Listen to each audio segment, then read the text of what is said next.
Welcome to another episode of the Sensibly Cynical podcast.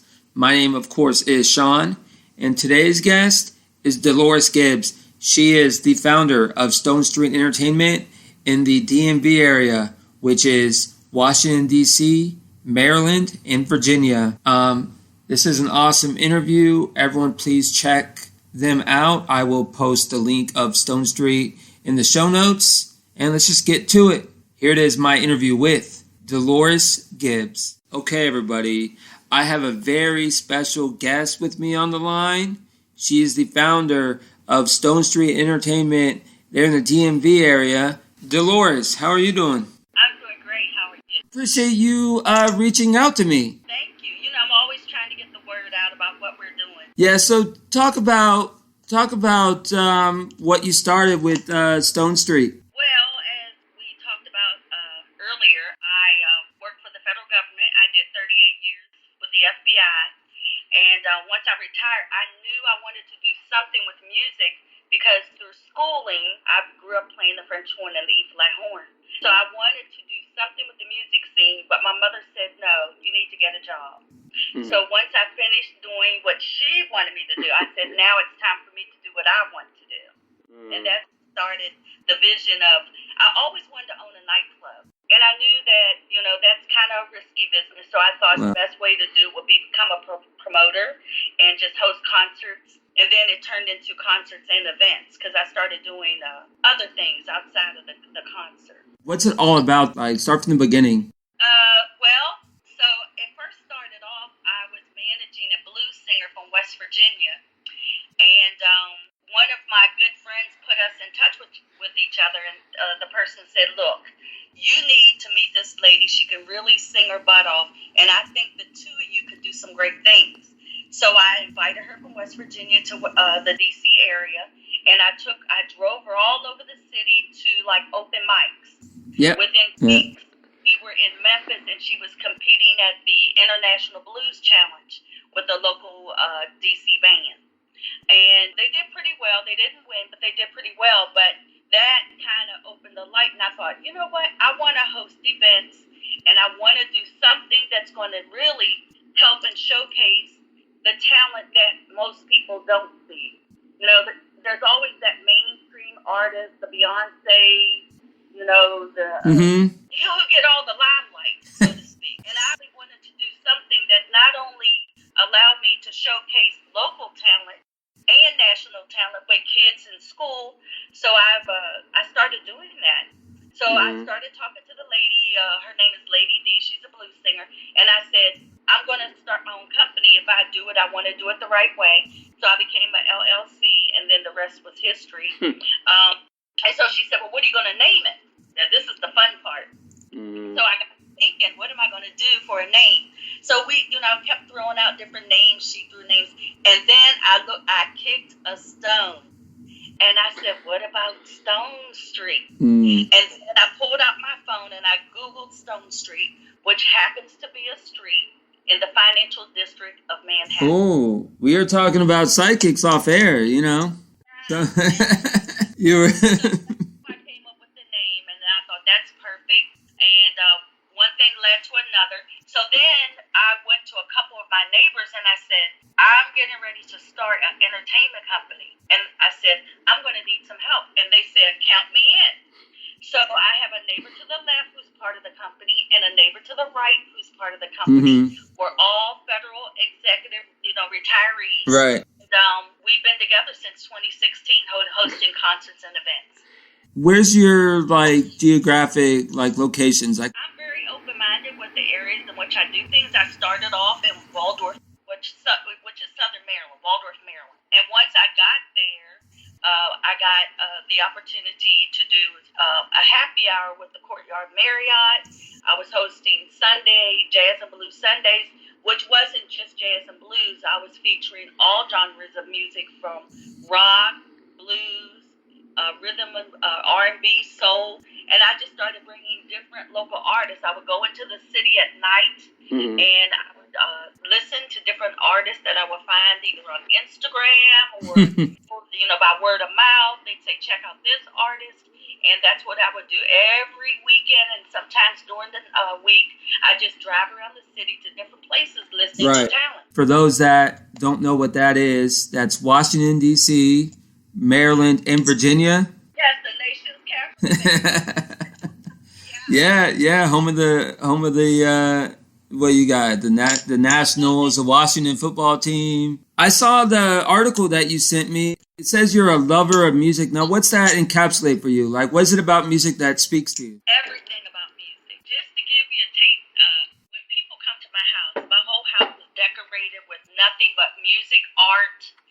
My car, the tags on my car, everything I do is a replication of my love for music.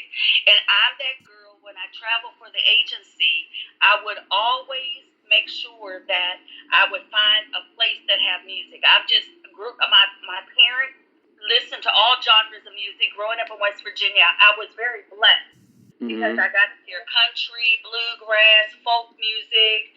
I got to go to theater, hear ballet, see ballet. So I'm really open-minded for African American female. I feel that I'm very open-minded to all different genres of music. Right. I didn't realize how much of a rocker girl I was until I came to DC. Yeah, well, you're preaching to the choir. I went to the Bayou in Georgetown, and then that turned out to be like a second home when I first came to the city. And then it just gravitated to different venues. Whatever mood I'm in, that's the playlist I'm going to listen to. Yeah. If you had to pick an all-time favorite artist, who would it be? Like, if you had one. Yeah, when I was working and traveled a lot, I always went to a lot of different music festivals, and I really fell in love with Roy Ayers. Roy Ayers is I want to say now he's probably in his late 70s, but when I first came to DC, he was one of those, he's not just an artist, he is an experience. And music, for me, replicated that. He plays the vibe, and he also sings, but I have everything that he's ever done. I would say Michael Franks. Michael Franks is a very interesting artist. Gary Taylor. I'm a Rolling Stones fan, yes. I grew up on ZZ Top. The good stuff. Michael Jackson, I thought was my boyfriend until I grew up and realized that, you know what? He doesn't even know who I am. I fell in love with Michael Jackson's music. I mean, I grew up in a small town, so I didn't realize how diverse the platform of music could be just for the actual experience, because we didn't have a lot of venues or places to go hear live music.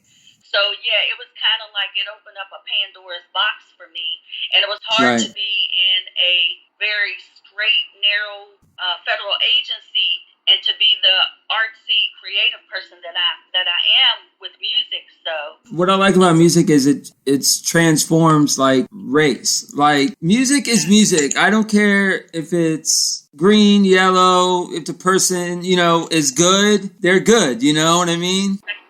And freedom of speech, you know what I mean? I feel like sometimes freedom of speech gets lost. Yeah. Think about it. Even with politics and all the crazy things that we have in the city, there's so many wonderful artists who truly impact people's thoughts and how we view the world. Good example is, everything that's happened in the Black community, Black Lives Matter. Right. It's Juneteenth today. We're recording this on Juneteenth. Absolutely. And there's a lot of great things going on with music all over the city today. Everyone says Spice Girls, but to me, I'll go down as a TLC fan forever. Like R.I.P. Left Eye. That was so sad. I know, yeah. Growing up, Diana, classy woman, great music. But what changed it was, too, I think sexuality became a bigger piece. Think about it. Diana Ross was wearing evening gowns, and then the next thing you know, the girl groups, the patch over the condom over the eyes, all that changed. Yeah. But music still stayed the same. The quality of music. I mean, look at the impact of YouTube and all the other social media platforms. Yeah. There are artists coming now who are making tons of money. Billie Eilish, I got you. But I really like her, and I think I like the fact that she's not afraid to be true to herself with her music. That takes a lot, to do. Yes. Because if you look at it, a lot of the labels, do they really care at the end of the day? Right. But then you got Miley Cyrus, who was born into it. So she had all the pressure in the world with Billy Ray and everything. And like legendary artists. For now, for the summer, before the pandemic, I was doing really well. And I did get into a funk once the pandemic happened because I was at the peak of building. So now, of course, I've restructured a little bit. And so basically, I manage a couple bands as well. And one of the members of a band has decided, he's also a playwright, he wanted to open up his backyard and do a summer series. And he named it the NDW's Backyard Takeover. Well, Norris Wiggins is also a playwright who was very huge in the DMV area for writing plays that featured like a lot of R&B, soulful artists. So starting tomorrow, every third Sunday of the month throughout the summer, we're doing the NDW's Backyard Takeover. And we're only inviting 24 special guests to sit in the audience. But if they go to YouTube and Google or look for NDW Backyard Takeover, they'll be able to watch the show. So the show tomorrow is featuring Dave Tolliver of Men at Large. And Men at Large is a group that was discovered by Gerald Levert. So he flew in today, and he's going to be our headliner. And then we're also featuring and you can look these artists up, but the next one is Ari Vox, who does neo soul and jazz, and she's awesome. You would like her. And then the next step is the classic soul group that we're also having, and Nora sings in that group. And then we flew in a celebrity chef who is going to cook a gourmet food tasting and wine tasting for these 24 selected VIP guests. So it's going to kind of be like a TV show. And then once we do that, I'm also going to be doing some shows in the fall. Don't give up. Do not give up, because I always tell people, when I think over the course of my life, in any direction that I've taken, whether it was, working as a federal employee to now, I've seen so many people who gave up too soon. Talk about like your humble beginnings in West Virginia. What was it like living up there? Very normal. What you call normal, because like I didn't realize, I grew up pretty much living in the same house.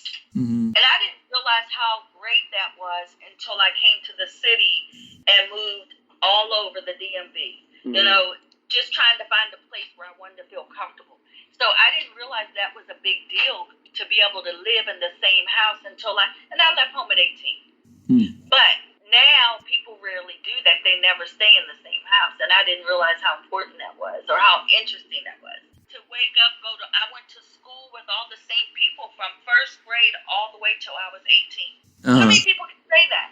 Yeah, that's a good point. All right, Dolores, well, I appreciate you taking time out of your day today. Thank you. Do you have anything to promote, social media? Yeah. I'm on Instagram, Stone Street Entertainment, Twitter, Stone Street Entertainment, and our website is ssmuzic.com. And anybody who's interested, if you come through the DMV and you want a chance to get on the stage for me, just reach out. We're always looking for artists and talent. And if you're really into music, come hang out with me. You'll like my vibe. I'm a real down, chill type person, and you'll have fun. I guarantee you. All right. Thank you again. And let's keep in touch, okay? Oh, yeah. Thank you so much. All right. Take care. Okay. Bye-bye. All right. Bye. Okay, that's a wrap for episode 149 of Sensibly Cynical. Coming up next, obviously, is episode 150 featuring Zebulon and Company. Thank you for continuing to listen to the podcast. I really appreciate it. Check us out on Twitter at Cynical Sensibly, Instagram Sensibly Cynical Pod, and you can check out our Facebook group. Subscribe, rate, and review us on iTunes. Please stay safe and take care.